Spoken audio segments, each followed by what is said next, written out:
A lei do limite. A capacidade de liderança determina o grau de eficácia da pessoa. Costumo iniciar minhas palestras sobre liderança explicando a lei do limite porque ela ajuda as pessoas a compreender o valor da liderança. Se você conseguir aplicar essa lei, verá o inacreditável impacto da liderança em todos os aspectos da vida. Então vamos lá. A capacidade de liderança é o limite que determina o grau de eficácia de uma pessoa. Quanto mais baixa a capacidade de liderança de uma pessoa, mais baixo o limite em seu potencial. Quanto maior a capacidade de liderar, maior o limite em seu potencial. Por exemplo, se sua liderança vale 8, então sua eficácia não pode ser superior a 7. Se a sua liderança é de apenas 4, então a sua eficácia não será superior a 3. Sua capacidade de liderança, para o bem ou para o mal, sempre determina sua eficácia e o impacto potencial de sua organização. Vou contar uma história que exemplifica a lei do limite. Em 1930, dois jovens irmãos chamados Dick e Morris, em busca do sonho americano, mudaram-se de New Hampshire para a Califórnia. Eles tinham acabado de concluir o ensino médio e não viam oportunidades no local onde foram criados. Assim, seguiram diretamente para Hollywood, onde acabaram por conseguir emprego em estúdio de cinema. Após algum tempo, o espírito empreendedor e o interesse na indústria de diversões que os dois demonstravam os levaram a abrir um teatro em Glendale, cidade a 8 quilômetros a nordeste de Hollywood. Mas apesar de seus esforços, os irmãos não conseguiram tornar o negócio rentável. Nos 4 anos em que dirigiram o teatro, não conseguiram gerar dinheiro regularmente para pagar o aluguel de $100 por mês pedido pelo proprietário. A ânsia de sucesso dos irmãos era grande, então continuaram em busca de melhores oportunidades de negócios. Em 1937, eles finalmente descobriram algo que dava certo. Eles abriram um pequeno restaurante drive-in em Pasadena, a leste de Glendale. As pessoas no sul da Califórnia tinham se tornado muito dependentes dos carros, e a cultura estava em processo de mudança para incorporar esse novo elemento. Exatamente o caso do negócio deles. O restaurante drive-in foi um fenômeno do início da década de 30 e tornou-se bastante popular. Os clientes, em vez de entrarem em uma sala de jantar, dirigiam até um estacionamento ao redor de um pequeno restaurante. Faziam o pedido ao garçom e recebiam a comida em bandejas diretamente no carro. A comida era servida em pratos de louça, com copos de vidro e talheres de metal. Era uma ideia oportuna em uma sociedade que se tornava mais rápida e cada vez mais móvel.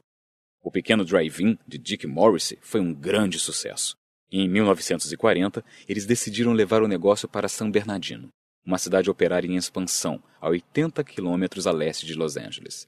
Eles construíram instalações maiores e aumentaram o cardápio, que além de cachorros-quentes, batatas fritas e milkshakes, passou a incluir sanduíches de carne e de porco, hambúrgueres e outros itens. O negócio estourou. As vendas anuais chegaram a $200 mil, e os irmãos se viram dividindo $50 mil de lucro por ano, uma quantia que os colocava na elite financeira da cidade. Em 1948, a intuição disse a eles que as coisas estavam mudando, e eles fizeram mudanças no negócio. Eles eliminaram os garçons e passaram a servir apenas clientes a pé. Eles também deram nova dinâmica a tudo. O cardápio foi reduzido, concentrando-se em hambúrgueres. Eliminaram pratos, copos e talheres de metal, passando a usar material de papel.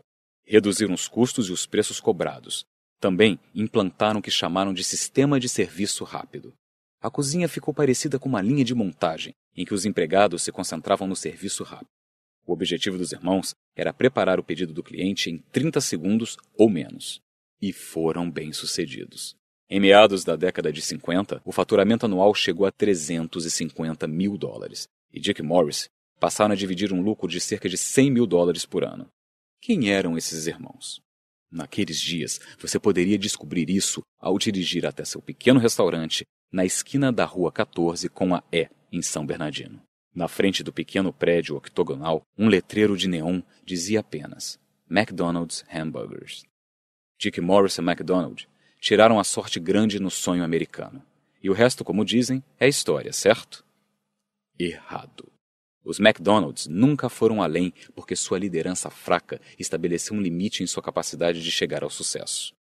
Vamos agora à história por trás da história. É verdade que os irmãos McDonald estavam financeiramente seguros. O restaurante era um dos negócios mais lucrativos do setor do país, e eles tinham dificuldade em gastar todo o dinheiro que ganhavam. O brilhantismo deles estava no atendimento ao cliente e na organização da cozinha. Esse talento levou à criação de um novo sistema para o serviço de alimentação. De fato, o talento deles era tão conhecido no setor que pessoas de todo o país começaram a escrever para eles e visitá-los para saber mais sobre seus métodos. Para vocês terem uma ideia, eles chegaram a receber até 300 telefonemas e cartas por mês. Isso deu a eles a ideia de comercializar o conceito McDonald's. A ideia de franquear restaurantes não era nova, já existia há décadas. Para os irmãos McDonald, parecia uma forma de ganhar dinheiro sem que precisassem eles mesmos abrir outro restaurante. Eles começaram em 1952, mas o esforço fracassou. A razão era simples: eles não tinham a liderança necessária para tornar eficaz um negócio maior. Eram proprietários eficientes de um só restaurante. Sabiam administrar um negócio, criar sistemas eficazes, reduzir custos e aumentar os lucros. Eles eram gerentes eficientes, mas não eram líderes. O mecanismo de raciocínio deles estabelecia um limite para o que podiam fazer e conseguir.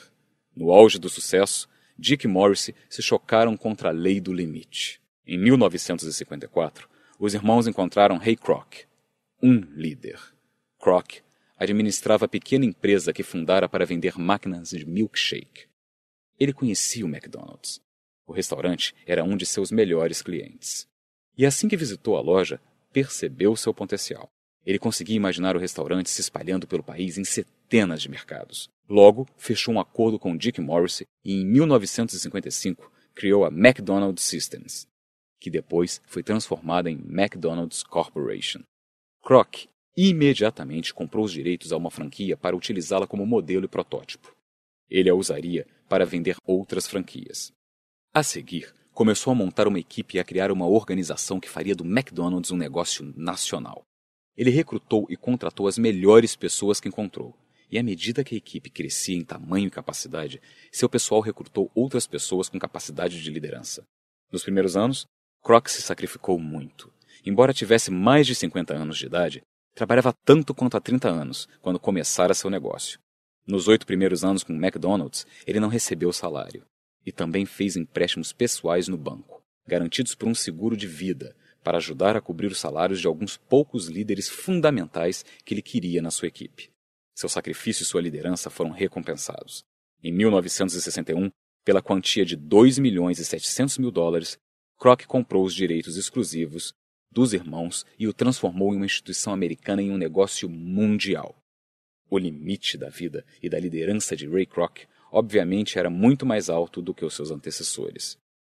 No período em que Dick e Morrissey McDonald tentaram franquear seu sistema de serviço, conseguiram vender o conceito para apenas 15 compradores, dos quais apenas 10 acabaram abrindo restaurantes. E mesmo com um negócio desse tamanho, sua liderança e sua visão limitadas eram um empecilho. Quando, por exemplo, seu primeiro franqueado, Neil Fox, de Phoenix, disse aos irmãos que queria chamar seu restaurante de McDonald's, Dick perguntou: por quê? Para ele, McDonald's não significava nada em Phoenix. Já o limite de liderança da vida de Ray Kroc era muito mais alto. Entre 1955 e 1959, Kroc conseguiu abrir 100 restaurantes. 4 anos depois, havia 500 McDonald's. Hoje, a empresa abriu mais de 31 mil restaurantes em 119 países. A capacidade de liderança, ou mais especificamente, a falta de capacidade de liderança, foi o limite para a eficácia dos irmãos McDonald.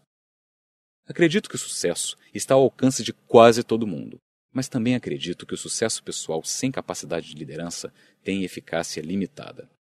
Sem capacidade de liderança, o impacto da pessoa é apenas uma parcela do que poderia ser como uma boa liderança. Quanto mais alto você quer chegar, mais precisa de liderança. E quanto maior o impacto que pretende ter, maior precisa ser sua influência. O que você realiza é determinado por sua capacidade de liderar os outros. Pense comigo. Numa escala de 1 a 10, vamos dizer que, no que se refere a sucesso, você seria 8. Isso é bastante bom. Acho que é seguro dizer que os irmãos McDonald estavam nessa faixa. Mas digamos que você não dê atenção à liderança. Você não se preocupa com isso e não se esforça para se desenvolver como líder. Nessa mesma escala de 1 a 10, você operaria em 1 no quesito capacidade de liderança. Se tentar visualizar seu grau de eficácia num eixo do estilo XY, verá que ele é achatado. 8 no quesito dedicação ao sucesso e apenas 1 no quesito capacidade de liderança. Consegue visualizar isso? Então, para aumentar seu grau de eficácia, você tem 2 opções. Pode trabalhar arduamente para aumentar sua dedicação ao sucesso, trabalhar para se tornar 10. É possível que você consiga chegar a esse grau, embora a lei da diminuição do retorno diga que o esforço necessário para aumentar os 2 últimos pontos exigiria mais energia do que o necessário para os 8 primeiros. Se você realmente se matar, poderá aumentar seu sucesso nesses 25%. Mas você tem outra escolha. Pode trabalhar duro para aumentar seu grau de liderança. Digamos que sua capacidade natural de liderança seja 4, ligeiramente abaixo da média. Apenas ao se valer de qualquer talento que Deus lhe tenha dado, isso já aumentará sua eficácia em 300%. Mas digamos que você realmente se torne um estudioso de liderança e maximize seu potencial, e consiga chegar até 7. Se tentar visualizar seu grau de eficácia agora, naquele mesmo eixo gráfico XY, verá que vai se aproximar de um quadrado. Os mesmos 8 no quesito dedicação ao sucesso e 7 no quesito capacidade de liderança. Ao elevar sua capacidade de liderança, sem alterar sua dedicação ao sucesso, você pode aumentar sua eficácia original em 600%. O que isso tudo significa? Significa que liderança tem um efeito multiplicador. Vi esse impacto repetidamente em todos os tipos de negócios e em organizações sem fins lucrativos, e por isso dou aulas de liderança há mais de 30 anos. A capacidade de liderança sempre é o limite da eficácia pessoal e da organização. Se a liderança de uma pessoa é grande, o limite da organização é alto. Se não é, então a organização é limitada. Por isso, em épocas de dificuldades, as organizações naturalmente buscam nova liderança. Quando o país passa por tempos difíceis, elege um novo presidente. Quando uma empresa perde dinheiro, contrata um novo presidente. Quando uma igreja está prestes a naufragar, busca um novo pastor. Quando um time continua a perder, procura um novo técnico. A relação entre liderança e eficácia é talvez mais evidente nos esportes, em que os resultados são imediatos e óbvios. Em organizações esportivas profissionais, o talento na equipe raramente é questionado. Praticamente todos os times têm jogadores muito talentosos. A questão é a liderança. Começa com o proprietário do time e continua com os técnicos e os principais jogadores. Quando equipes talentosas não vencem, estude a liderança. Onde quer que procure, você pode encontrar pessoas inteligentes, talentosas e de sucesso, que não são capazes de ir mais longe por causa dos limites de sua liderança. Quer outro exemplo? Quando a Apple foi criada no final dos anos 70, Steve Wozniak era o cérebro por trás do computador Apple. Seu limite de liderança era baixo. Mas esse não era o caso do seu sócio, Steve Jobs. Seu limite era tão alto que ele construiu uma organização de primeira classe, que passou a ter um valor de 9 dígitos. Esse é o impacto da lei do limite.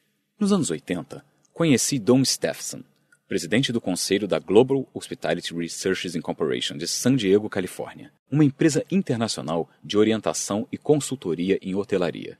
Durante o almoço, perguntei a ele sobre a sua organização. Hoje ele faz principalmente consultoria, mas na época sua empresa assumia a administração de hotéis e estâncias em dificuldades financeiras. Don diz que sempre que seu pessoal assumia o controle de uma organização, começava fazendo 2 coisas. Primeiro, treinava a equipe para melhorar o atendimento ao cliente e depois sempre demitia o líder. Quando ele disse isso, fiquei surpreso. Demitir o líder? Sempre. Então perguntei se pelo menos não conversavam com a pessoa antes de demiti-la, para descobrir se ela era ou não um bom líder. Sabe o que ele me respondeu? Se ele fosse um bom líder, a organização não estaria a bagunça que está. Aí pensei comigo mesmo. Claro, é a lei do limite. Para atingir o grau mais alto de eficácia, você precisa elevar o limite, de uma forma ou de outra. A boa notícia é que se livrar do líder não é o único caminho. Assim como ensino em minhas conferências que há um limite, também ensino que você pode elevá-lo, mas aí já estamos entrando em outra lei da liderança. Conforme prometi, incluí alguns questionamentos no fim de cada faixa para ajudá-lo a aplicar cada lei à sua vida. Não queime etapas, só passe para a próxima faixa depois de refletir sobre as questões. Considere-as como experiência de aprendizado. Como aplicar a lei do limite à sua vida? Pegue lápis e papel e relacione alguns dos seus principais objetivos. Tente se concentrar em objetivos relevantes, coisas que demandarão 1 ano ou mais. Relacione pelo menos 5, porém não mais de 10 itens. Agora, identifique quais exigirão a participação ou a cooperação de outras pessoas. Para essas atividades, sua capacidade de liderança terá grande impacto em sua eficácia. Peça a outras pessoas que classifiquem sua liderança. Fale sobre sua capacidade de liderança com seu chefe, seu marido ou sua esposa, 2 colegas, do mesmo nível que você, e 3 pessoas que você lidera. Peça que elas o classifiquem em uma escala de 1 a 10 em cada um dos seguintes aspectos: habilidade com as pessoas, planejamento e pensamento estratégico, visão e resultados. Faça a média dos resultados e os compare com a sua própria avaliação. Com base nessas avaliações, o que achou do resultado? Sua capacidade de liderança está melhor ou pior do que você esperava? Se há uma diferença entre sua avaliação e a dos outros, qual você acha que é a razão para isso? O quanto você está disposto a crescer na área da liderança?